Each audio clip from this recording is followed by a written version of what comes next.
This is a video that I wanted to do about cord cutting. You always hear it's very popular, mainstream spirituality. Oh, cut all the cords and move on. You don't want to cut the wrong cords because certain cords tie you to really high vibrational experiences in your past.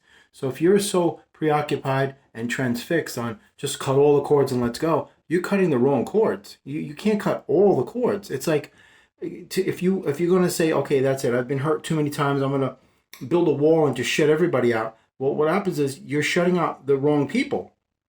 You're shutting out the wrong people and you're shutting out the right people. You can't lump them all into the same gradation. You're like, I'm going to build a wall, shut everybody out. What about the people who honestly love you? You're locking them out too. Same thing with the cord cutting. If there's people that honestly love you and care about you, you don't want to cut cords with them. If you've had great experiences in the past, you don't want to sever those connections. You can't just say, all right, just cut our losses and let's just, take a leap of faith and just forget it. Leave it all behind us and let's go. That's not a good attitude.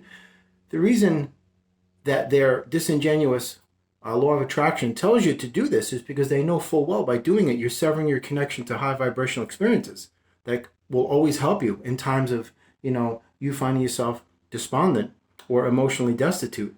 So this let's just cut our losses and run mentality ain't going to work because it's just fractured. It's flawed from the very root, of the whole premise of it all. You don't want to cut all the cords. If you have connections to things or people, events, memories, moments, situations, circumstances, places, whatever it is, that are of a high vibrational nature, things that you had a great time there, or you enjoy the company of that person, they really care about you, you love each other a lot, or whatever the case may be, you don't want to cut the cords of that. Why would you want to do that? You don't want to sever those tethers because then you're just basically cutting everybody loose. See, I understand you want to cut loose the toxic people and the bad experiences. Learn from it, don't live it. That's a given. But the last thing you want to do is start cutting the cords of all the high vibrational experiences. You want to learn to cut the discord. DISCORD means out of balance, not in agreement, not harmonious, not in alignment. You want to cut the discord out of your life, not the cords of the really good people. Because then you're leaving yourself floating and drifting, to the mercy of the winds of change, and you don't know where that's going to take you. So my suggestion is just be very specific about who goes and who stays. Because you don't want to cut out the right people.